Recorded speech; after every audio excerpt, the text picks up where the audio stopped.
पेट भरने में, अपना विकास करने में लग गए। तो उसमें तो हमारी ग्रामीण जनता कोई गलती, हम जनता को दोषी मानते ही नहीं किसी भी एंगल से। ये लुटेरे हैं, इसमें एक गैंग बना के सब लूट लिए, एक समुदाय सब लोग लूट लिए गैंग बना के, नगर पंचायत को ही लूट लिए। इसको लूट पुकार का तलब है। और वो बिल्लो रानी जो आता है वो बिल्लो रानी गई तेल लगाने, जब रुपया आएगा तभी तो बिल्लो रानी पियेंगे। वैसे पीना भी और अपने नगर पंचायत चाहे के वो लिए, किसी भी पार्टी का। हाँ चाहे किसी भी पार्टी का हो, अपने नगर पंचायत के लिए जो काम करे ऐसे ही व्यक्ति को हमको चेयरमैन बनाना है। ठीक है, तो इस कड़ी में और कुछ लोग हमारे साथ हैं। आप पंचायत की कहीं भी नहीं होगी। जो स्थिति परिस्थिति यहाँ की दिख रही है, न ही ये गांव है और न ही ये नगर पंचायत दिखता है। न यहाँ स्वास्थ्य की व्यवस्था व्यवस्थित है और न शिक्षा ही चुस्त दुरुस्त है। रहेंगे या उसके बाद भी हम अपने नगर पंचायत में किसी को भूखे नहीं मरने देंगे। किसी भी वार्ड से मेरे पास यदि मैसेज आ गया कि फला आदमी दाल रोटी के बगैर मर रहा है, तो मैं अपने आप को गिरवी रख के उसको भोजन दे दूँगा। अभी तो भाजपा सरकार मुफ्त में राशन बांट रही थी, तो ऐसा भी कुछ लोग कह रहे हैं कि जो 5 किलो राशन है उसके नशे में वो भी झूठ ही बोले। ये झूठ बोलने वाली मशीन है। बीजेपी मतलब भारतीय झूठा पार्टी। ग्रामीणांचल में स्वास्थ्य एक प्रमुख मुद्दा रहा है, चाहे महिला स्वास्थ्य की बात करें। हम इसको बेचेंगे मार्केट की एक तो समस्या हमने कहा वो हमारी जिम्मेदारी है। हम सेल्स के बंदे हैं, हम मोबिल बेच के राजनीति में आए, हमने रूब्रिकेंट किया है, हमने बिजनेस किया, हम होटल व्यवसाय किए। हमने कहा इंटरनेशनल मार्केट से हम सेल्स के बंदों को लाएंगे, यहाँ बनकटी से आपके माल को फ्रेटिक बेचवाना हमारी जिम्मेदारी। आप प्रोडक्शन करिए, परफॉर्म। चुनाव यात्रा शुरू हो चुकी है। नगर पंचायत बनकटी में हम लोग हैं और यहाँ पे हमारे साथ सपा के एक युवा नेता हैं, राजेश शुक्ला विमल जी। विमल जी से ही उनके पद के बारे में जानेंगे कि पार्टी में उनका पद क्या है और कद क्या है। और यार यहाँ पे हमारे तमाम साथी भी हैं, युवा साथी हैं, इनसे भी हम समझेंगे कि चुनाव का जो मामला चल रहा है कैसा चल रहा है, क्या सरगर्मी अभी चल रही है। तो आइए सीधे सीधे हम स्वागत करते हैं राजेश जी का। सर स्वागत है हमारे चैनल पे आपका। Thank you. कैसा चल रहा है मामला? ठीक चल रहा है, हमारे स्तर से तो ठीक चल रहा है जी। तो अभी तो टिकट का कुछ अभी मसला हुआ नहीं होगा, किसको मिलना है किसको नहीं मिलना है। जैसे टिकट वितरण जो प्रक्रिया होती है जी, हमारी पार्टी ने किसी भी दल के लिए जब तक आरक्षण फाइनल नहीं हो जाता है तब तक कोई पार्टियां टिकट बांटती ही नहीं। जी। मान लीजिए टिकट मिल गया आपको जी, आप कैंडिडेट घोषित हो गए सपा से, जी। क्या विज़न रहेगा, क्या गोल रहेगा इस नगर पंचायत को लेकर? क्योंकि जब अभी हम लोग जब एंट्री करते हैं नगर पंचायत जहाँ से शुरू होती है, हमने देखा कि यहाँ पे नगर पंचायत जैसी कोई सुविधा अभी हमको दिख नहीं रही है। तो क्या बदलाव आएंगे और कैसे क्या कुछ आप करेंगे? जैसे हमारे यहाँ पहली बार नगर पंचायत बना था, तो वाकई आपकी बात सही है कि नगर पंचायत जैसा वाकई कुछ नहीं दिखा। जी। जिसको मौका मिला नगर पंचायत में, कभी कोई किसी का प्रतिनिधि बन के आया। चुनाव जब जैसे नगर पंचायत जब गठन हुआ था उसके पहले नगर पंचायत का संचालन कोई और करता था, फिर चुनाव हुआ, चुनाव के बाद नगर पंचायत का संचालन 2 साल कोई और किया, उन्हें उनके प्रतिनिधि लोग किए। फिर 2 साल बाद प्रतिनिधि और खुद प्रत्याशी में ही उन्हें कैंडिडेट में ही झगड़ा हो गया। फिर 3 साल लगभग 2.5 साल ये कर ली। जहाँ जहाँ जिसको जिस रूप में मौका मिला सबने इस नगर पंचायत को लूटने और चरने का काम किया। अच्छा। हाँ, सबने अपने पेट को भरा, अपना विकास किया, न कि नगर पंचायत का विकास किया। तो आप युवा नेता हैं, एक युवा सोच जैसे कि हम देखते हैं कि युवा ही देश की दिशा और दशा दोनों तय कर रहा है, तो आप एक युवा नेता हैं, आपकी क्या सोच है इस नगर पंचायत को लेकर? आप किन मुद्दों पे ये चुनाव लड़ने जा रहे हैं? फर्स्ट टाइम हमारी पहली प्राथमिकता यही रहेगी कि जिस दिन मुझे नगर पंचायत के रूप में नगर पंचायत की जनता जिम्मेदारी देगी अध्यक्ष के रूप में, तो ये विश्वास मान के चलिए कि जितने दिन हम अध्यक्ष पद पे रहेंगे या उसके बाद भी हम अपने नगर पंचायत में किसी को भूखे नहीं मरने देंगे। अच्छा। किसी भी वार्ड से मेरे पास यदि ये मैसेज आ गया कि फला आदमी दाल रोटी के बगैर मर रहा है, तो मैं अपने आप को गिरवी रख के उसको भोजन दे दूंगा।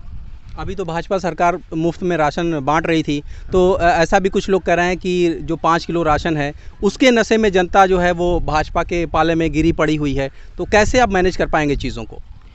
जैसे 5 किलो राशन तो उनका एक स्ट्रेटजी है, वोट लेने का तरीका है, भावनात्मक कार्ड खेल करके।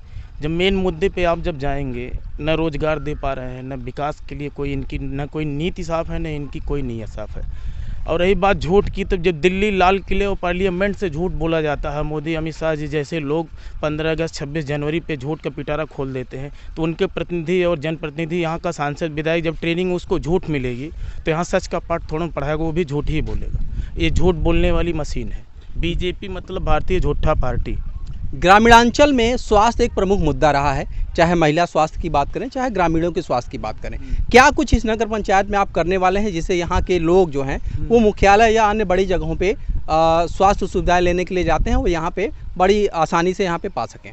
जैसे ग्रामीण अंचल में स्वास्थ्य एक बड़ी मुद्दा है और ये मुद्दा शहरों के लिए भी है। तो शहर में देखिए कि दिक्कतें आती है तो बड़े बड़े पार्क खुल जाते हैं, स्टेडियम खुल जाते हैं, जिम भी खुल जाते हैं, कुछ लोग बड़े लोग अपने घर में ही खोल देते हैं। तो है तो ये मेरा गांव ही जी, इसको दे दिया गया है नाम नगर पंचायत का, तो अच्छी बात है। तो हम गांव को गांव में ही रहने देंगे, गांव को शहर नहीं बनाएंगे, लेकिन गांव में शहर जैसी हम सुविधा देंगे।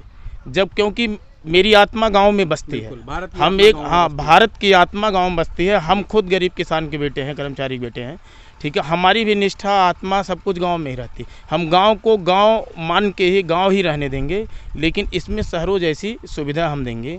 जैसे नाली गांव में बहती है, खुली नालियाँ बहती है, लोग खुले में शौच करते हैं, तो मैं नाली के ऊपर ढक्कन लगा देंगे, उसमें पानी सैनिटाइजर करा के साफ़ सुथरा कराएंगे। उसके बाद खुले में शौच एकदम बंद करा देंगे।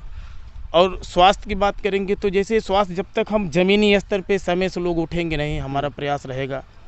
और एकदम ये तो मेरा दावा है, मैं पार्क यहाँ खोलूँगा, ओपन जिम खोलूँगा, स्टेडियम हम खोलेंगे, मिनी स्टेडियम। बड़ा स्टेडियम तो भी इतना बड़ा हमारे नगर पंचायत है, नगर पालिका महापौर तो है नहीं, लेकिन मिनी स्टेडियम हम खोल ले जाएंगे। और सुबह जो बच्चे दौड़ते धूपते हैं, देखेंगे हमारे यहाँ कभी कभी हर 2 महीने 3 महीने पे खतरा सुनने एक्सीडेंट हो जाता है, किसी के यहाँ गिट्टी लग जाती है।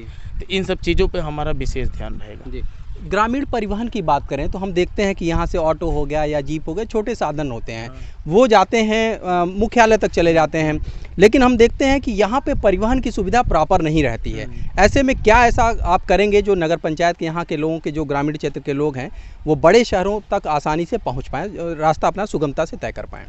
मुझे तो अफसोस होता है यहाँ के जनप्रतिनिधियों के बारे में। हमारे यहाँ ये जो हमारा बनकटी ब्लॉक है, बड़े बड़े दिग्गज नेता यहाँ से निकले हैं।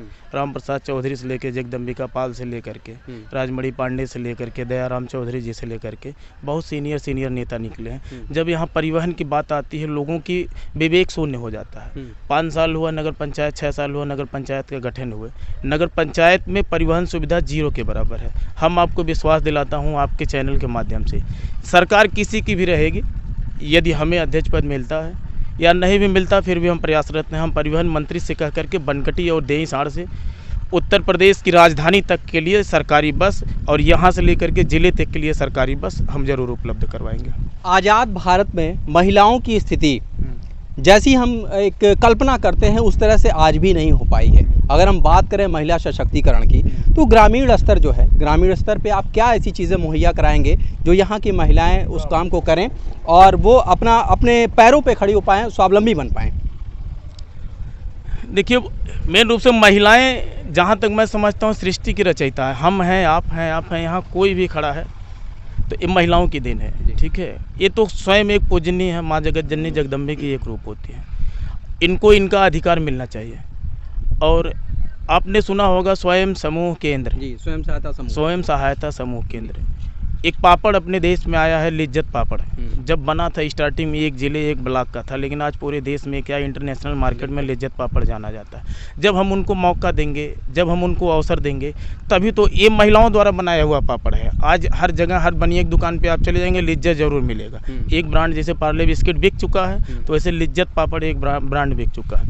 और जो प्रतिभा होती है बिना अवसर के जानी नहीं जाती है। जैसे आप बहुत अच्छा गाना गाते हो, बहुत, जैसे आप पत्रकार लाइन में हैं, ज़बरदस्त आपके पास टैलेंट हो, ज़बरदस्त क्वेश्चन पूछने का तरीका हो, लेकिन जब तक आपको मौका नहीं मिलेगा तब तक आप प्लेटफार्म, गाड़ी जब तक प्लेटफार्म पर, कोई भी महिला है जब तक उसको मौका नहीं मिलेगा तब तक वो अपना परिचय कैसे बता पाएगी। आप बहुत अच्छा गाना गाते हो, बहुत अच्छा राइटिंग से लिखते हो, लेकिन जब आपका लेख कोई नहीं देखेगा तो कैसे आपको जानेगा। तो हमारा मतलब है कि उनको हम देखेंगे, उनको हम मौका देंगे, स्वयं सहायता समूह के माध्यम से देंगे, अलग हम बजट उनके लिए ला करके देंगे। और रही बात लोगों के अंदर, अभी एक जगह हम एक गांव में गए तो उन्होंने पूछा, भैया आपने मौका दे दिया, हमने प्रोडक्ट उत्पादन कर दिया तो हम इसको बेचेंगे मार्केट की एक समस्या। तो हमने कहा वो हमारी जिम्मेदारी है, हम सेल्स के बंदे हैं, हम मोबिल बेच के राजनीति में आए, हमने रूब्रिकेंट किया है, हमने बिजनेस किया, हम होटल व्यवसाय किए। हमने कहा इंटरनेशनल मार्केट से हम सेल्स के बंदों को लाएंगे, यहाँ बनकटी से आपके माल को प्रोडक्ट बेचवाना हमारी जिम्मेदारी, आप प्रोडक्शन करिए चाहिए, परफॉर्मेंस कराना, बेचना हमारी जिम्मेदारी है। किसानों की कुछ प्रमुख समस्याएं ये होती हैं कि गर्मी के सीजन में हम लोग देखते हैं जब फसल हमारी खड़ी होती है, गेहूं की फसल, तो कभी कभार ऐसा होता है कि आग लग जाती है फसलों में और बीघे बीघे फसलें जो हैं वो जल के राख हो जाती हैं। ऐसे में क्या आपको नहीं लगता है कि यहाँ पे एक फायर स्टेशन की सुविधा मिलनी चाहिए इस नगर पंचायत को? आपके प्रश्न करने के पहले हम आपसे बात पूछना चाह रहे थे। हमें बहुत अफसोस होता है कि हमने आपको बताया ना कि जब जब जिसको मौका मिला इस नगर पंचायत को, यहाँ किसी ने डेवलपमेंट के बारे में सोचा नहीं। आग लगती है, 40-40 बीघा खेत किसानों की जल जाती है और किसान भूखमरी की कगार पे आ जाता है। और स्थिति ये रहती है कि अब बताइए 6 साल हो गया शहरी विकास के अंतर्गत ये हमारा गांव आ गया, हमारा नगर पंचायत आ गया, 15 वार्ड हो गए, 22-23 गांव इसमें है। तो इन लोगों को तो खुद जागरूक होना चाहिए था, लेकिन इन लोगों की आत्मा मर चुकी है, विवेक शून्य हो चुका है। हमारी सबसे पहली यही प्राथमिकता रहेगी, जिस दिन हम नगर पंचायत बने, अध्यक्ष बने, तो उस दिन 6 महीने के अंदर फायर स्टेशन बनवा करके काम चालू करा देंगे। बनवा करके गाड़ी आने जाने लगेगी खुद। बनकटी जब फ़ोन जाएगा तो टोल फ्री नंबर बनकटी वाले फायर स्टेशन पे फ़ोन जाएगा, न कि बस्ती वाले फायर स्टेशन पे जाएगा। शौचालय, माननीय प्रधानमंत्री मोदी जी की एक बहुत बड़ा विज़न था कि हर घर शौचालय। तो ऐसे में हम आज भी देख रहे हैं कि ग्रामीण जो हैं वो जो टॉयलेट्स बन रहे हैं उनका वो उपयोग नहीं कर रहे हैं, उसको स्टोरेज के लिए इस्तेमाल कर रहे हैं या फिर ऐसे वो पड़े हुए हैं। तो ये टेंडेंसी, ये मानसिकता कैसे बदलेगी आपकी नगर पंचायत, और क्या आपका योगदान रहेगा यहाँ के ग्रामीणों को समझाने बुझाने में? देखिए, जब तक कमीशन खोरी बंद नहीं होगा भैया, जब तक कमीशन खोरी बंद नहीं होगा तब तक चाहे शौचालय हो चाहे आवास हो। स्थिति ये बनी कि यहाँ सरकार ने 2.5 लाख रुपया दिया आवास के लिए, तो लोगों ने 30 से लेकर के 40 हज़ार रुपया लूट लिया।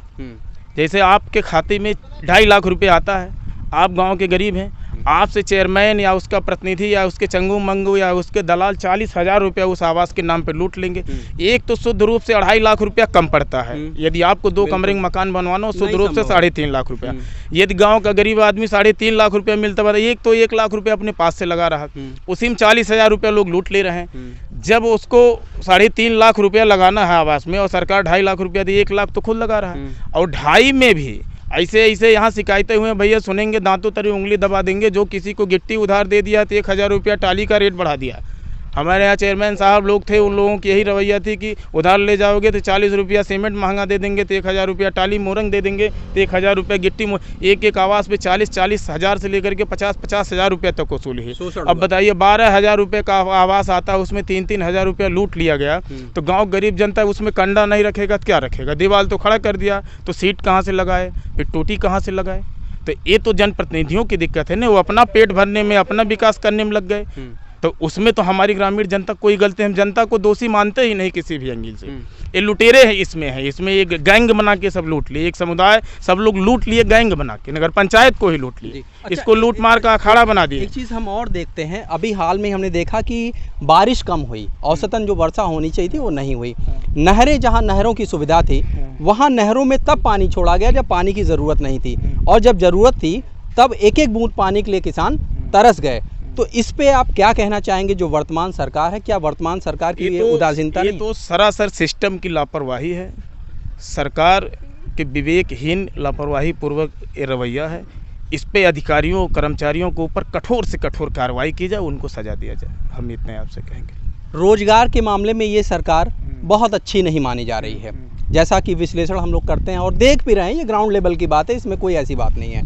तो आप कैसे देखते हैं इन सब चीज़ों को कि वर्तमान सरकार रोजगार के मामले में फेल्योर रही है? आपकी क्या सोच है, एक युवा सोच क्या कहती है कि रोजगार कितना मिलना चाहिए था और अवसर कैसे प्राप्त होने चाहिए थे? अब जैसे रोजगार के मामले में शुरू से लेके अंतिम तक 2013 से केंद्र सरकार में जब कांग्रेस की सरकार थी, मोदी जी 2013 से मंचों को सजाए और मंचों से बोलते गए कि हर साल 2 करोड़ लोगों को मैं रोजगार दूंगा। तो 14 से लेकर के 22 लगभग 8-9 साल की लगभग सरकार हो गई। नियम तो 9 साल में 18 करोड़ लोगों को रोजगार तो उनसे मिलना चाहिए था। योगी जी कह रहे थे कि हम 50 लाख 60 लाख लोगों को हर साल नियुक्त करेंगे, नियम तो 3-4 करोड़ यूपी में भरना चाहिए था। तो आप अपने चैनल के माध्यम से खुद पता है, वो कहते हैं हम रोजगार दिए, कभी कहेंगे कि यूपी में लोग लायक नहीं हैं, योग्यता नहीं है, योग्यता की कमी है। अब की एक बार पिछले 15-20 दिन पहले उन्होंने कहा कि हमने इतने लाख रोजगार दिए, तो हम सरकार से जानना चाहते हैं, जब आपने रोजगार दिया आप डाटा उठा के सामने रखिए, लोगों को विश्वास दिलाइए हमने दिया। जनता संदेह में है कि आपने दिया तो कहाँ दिया। भाई जैसे आप हमको 100 रुपया देते हैं या कोई सामान देते हैं, तो हमको मालूम तो उन्हें क्या दे रहे हैं, 10 लोग जाने तो डाटा कहीं दिखाई नहीं पाएंगे। और लाल किले पे और 15 अगस्त पे और अपने पार्लियामेंट पे तो खाली झूठ की पिटारा खोलेंगे, और जब वो खोलेंगे तो उनके सांसद विधायक वही बोलेंगे जो वहाँ से ट्रेनिंग मिलेगा। कमांडर जो ट्रेनिंग देगा सेनापति, तो सेना तो वही करेगी। तो अभी हम लोग यहाँ पे कुछ ग्रामीणों के साथ हैं, इनका व्यू जानेंगे, क्या मत है, क्या राय है इस चुनाव को लेकर, और किसकी तरफ ये जा रहे हैं, क्या रुझान है यहाँ के लोगों का। क्या नाम आपका? रंजीत। तो क्या कहना चाहेंगे, कैसा रहेगा चुनाव इस बार का? इस बार चुनाव हमारे विमल भैया के पक्ष में राजेश शुक्ला को जाना चाहिए। अच्छा। हैं ये हमारे गांव के भविष्य हैं और हर चीज करेंगे, और जो कहे हैं वो सत्य कहे हैं। उसके अलावा वर्तमान सरकार से आप खुश हैं कि नहीं हैं? नहीं, मैं तो नहीं खुश हूँ वर्तमान समय। क्यों नहीं खुश हैं? नहीं खुश हूँ, इतनी महंगाई है। उस महंगाई से हम मजदूर हूँ, पेशा मेरा क्या है, काम करता हूँ, क्या करूँगा उसमें साहब, आप बोलो। खर्चा नहीं चल पा रहा है? नहीं चल पा रहा है। कोई तलब है किसी चीज़ की, पान पुकार, गुटखा, मसाला? पुकार का तलब है। और वो बिल्लो रानी जो आता है वो? बिल्लो रानी गई तेल लगाने, जब रुपया आएगा तभी तो बिल्लो रानी पिएंगे। पिएंगे। वैसे पीना भी नहीं चाहिए बिल्लो रानी, पीना भी नहीं चाहिए। ठीक है। तो और भी लोग हैं।